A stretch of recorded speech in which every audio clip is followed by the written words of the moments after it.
Dobar dan svima. Evo i u proteklim danima gledali smo sjajne utakmice u toj engleskoj Premier ligi. Moram da kažem, veliki broj iznenađenja.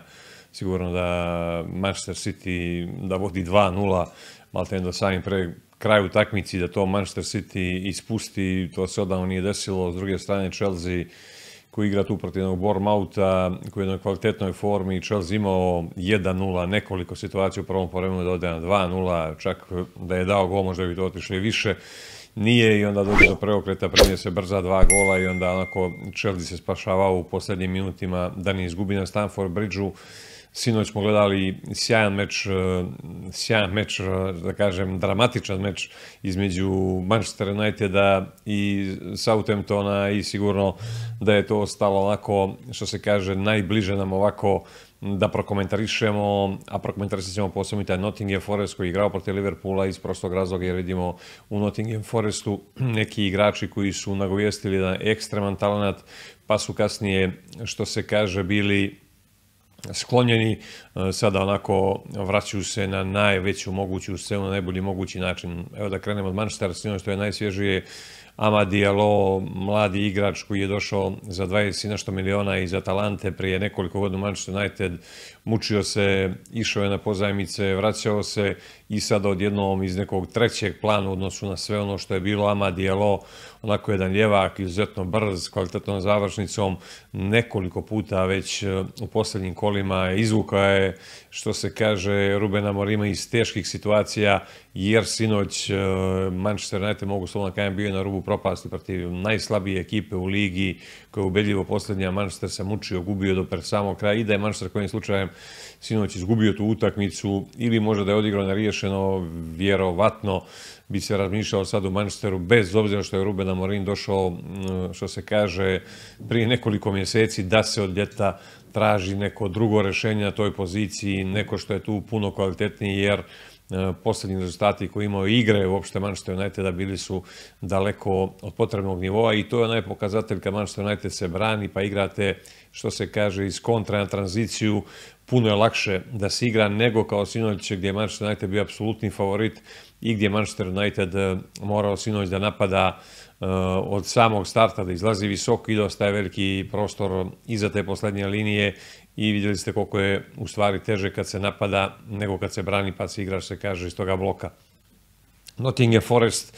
imali smo u prethodnim godinama razna iznenađenja, znači i u Francuskoj je bio, nije Paris Saint-Germain bio prva pre nekoliko godina, imali smo tu Gironu prošle sezone, u španskoj premijeri, zatim smo imali Leicester koji je bio do najvećih iznenađenja svjetskog fudbala i sada imamo taj Nottingham Forest, jer vidite sada na tabeli u engleskoj Premier ligi na poziciji 3 i 4 su Nottingham Forest i Newcastle. Ajde Newcastle, da kažem, ako imamo dobru ekipu, stabilan i enorman budžet, neko ko može staknuti, ali s druge strane Nottingham Forest koji također ima velike financije, ali ni približno financijama koji ima 7-8 ekipa koje su onako projektovane da budu u samom vrhu engleskog fudbala i onako sklopila se jedna tu izuzetno kvalitetna ekipa i ovo što smo napomenuli na uvodu emisije, pojavljuju se ti igrači, Elanga prevashodno koji je onako pokazao jedan enorman talent, inače on reprezentira Švedski ovdje koji je gledao u Crnoj Gori, upamtio ga u nekim utakmicama protiv naše mlade reprezentacije i vidjeli smo tu kod Van Gala, dobio je šansu i bilo je to sve puno kvalitetnije. Kasnije kada je došao, mijenjali se veliki broj trenera, došao je Ten Hag i kod Ten Haga onako počeo je da gubite neke svoje pozicije, svoje mjesto i došao je do toga transfera. Manchester United ga je prodao, ja mislim, negdje oko 17-18 miliona Nottingham Forestu i onako kada vidimo sve koga je da ovaj Manchester, možemo slobodno reći da je napravio grešku ako je da Antony plaćen 100 miliona, ne pokazuje ništa. Elanga, da napomenem svi možda koji slabije pratite Nottingham Forest, Elanga u posljednjih 7 mečeva ima 3 gola i 3 asistencije, jedan je od najboljih igrača u Premier ligi. S druge strane imamo Hudson-Odoia, sjećate se svi Hudson-Odoia iz Chelseajeve škole, neko ko je tu dobio priliku u prvoj ekipi, odmah zablistao, izuzetno brz igrač, dribler, nezgodan i onda je ušao u jednu fazu kada je došao jedna povreda, pa kasnije nije mogao da se nametne u Chelsea gdje smo vidjeli u proteklim godinama veliki broj igrača se promijenio i trenera i u toj jednoj da kažem, gužvi po znacima navoda, Hudson-Odoi se nije kvalitetno snašao, čak je bio došao i do A selekcije engleske i počeo je Hudson-Odoi, što se kaže, onako da klizi na dolje, otišao je na tu pozajmicu u Bayer Leverkusen i tamo je to bila, da kažem, onako pola-pola, vratio se i sada je došao na pozajmicu Nottingham Forest i Hudson-Odoi takođe igra jedan izuzetno kvalitetan fudbal, tu je u špicu napada iskusni Chris Wood, koga znamo dugi niz godina, onako pravi jedan profil engleskog centarfora, izuzetno jak, ide na svaku loptu, na svaki prekid, na svaki aut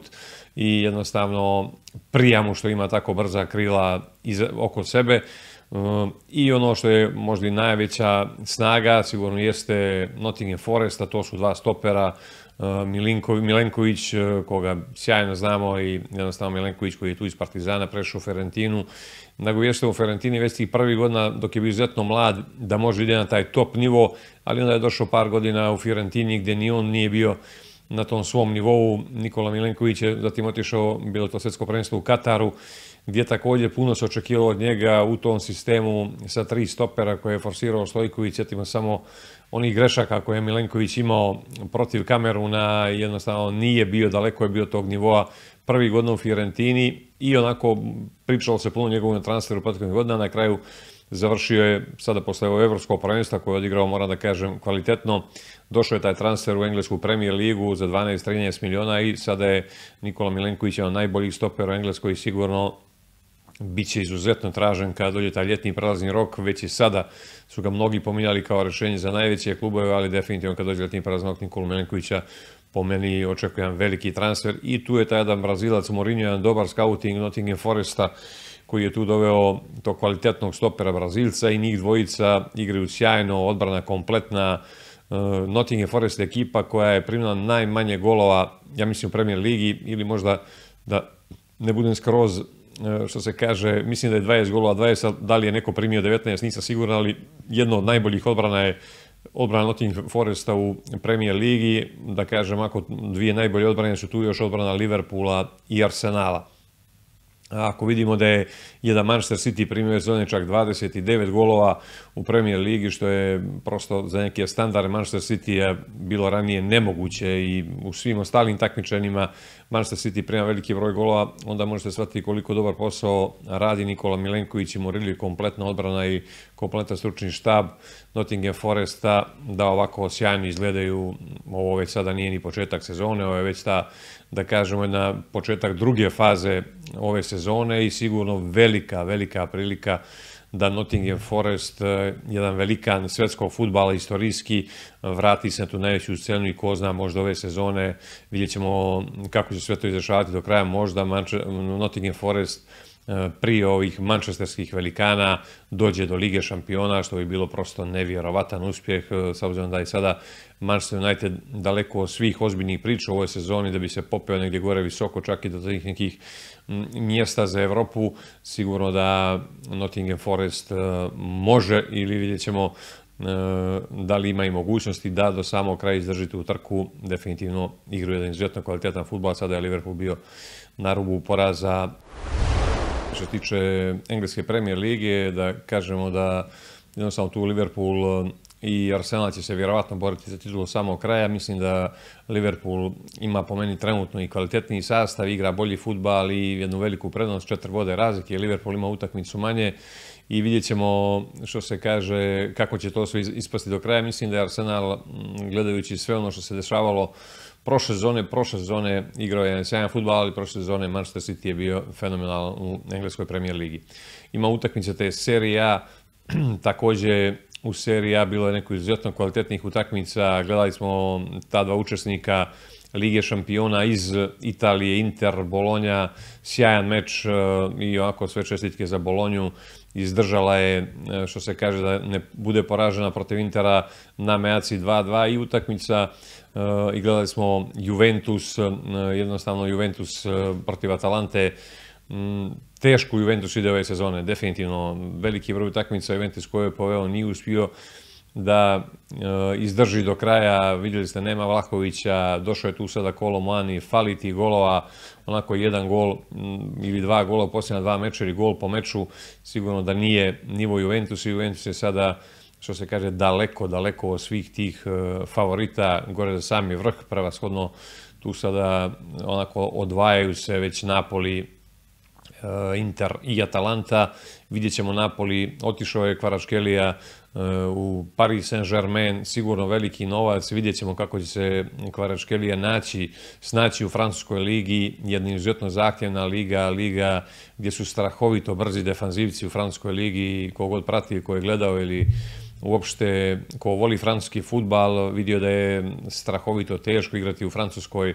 na tom top nivou kad imate takve defanzivce. U Italiji mogu da kažem Kvaratskhelia koji je jedan pravi majstor fudbala, izuzetno nezgodan, tu je dominirao, jer ipak u Italiji puno su, da kažem, loši, mogu da se neko je naljuti, ali kako izgledaju me ekipe koje su dolje pred dnu tabele u italijanskoj ligi, to je daleko od nivoa kvaliteta Lige petice i ti defanzivci, posebno ti tamnoputi igrači kojih ima u Francuskoj enorman broj. Vidjet ćete sami ko bude pratio Kvaratskheliju, bit će mu puno teže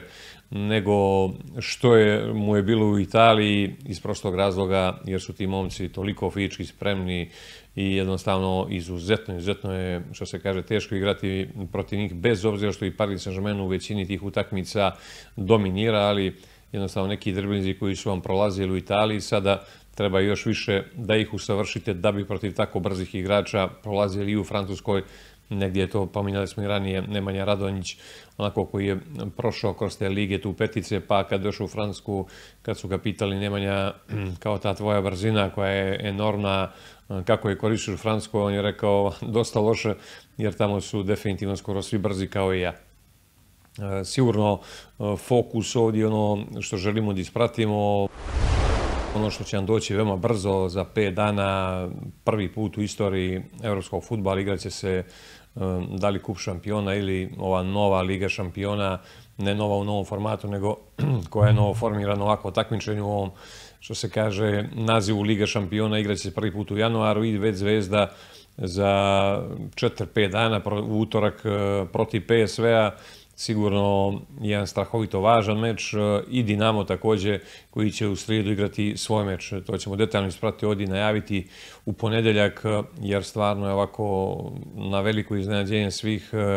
i taj zgusnuti raspored koji je donijela ova Liga šampiona, gdje je veći broj učesnika i veći broj utakmica u toj prvoj fazi jednostavno doprinijelo je da mora da se taj kalendar popuni januarom i vidjet ćemo, bit će izuzetno interesantno jer svi pratimo i znamo da traje taj prazni rok i veliki broj igrača tu mijenja tu svoju sredinu. U Ligi šampiona također doći do nekih pojačanja, vidimo Dinamo je doveo nekoliko igrača na toj poziciji, stigao u Dinamu i novi trener Cannavaro, svojevremeno zlatna lopta, je onako, što se kaže, jedna preteča tih nižih, bržih stopera na tim pozicijama, jer ranije u tim nekim prethodnim godinama i prije Cannavara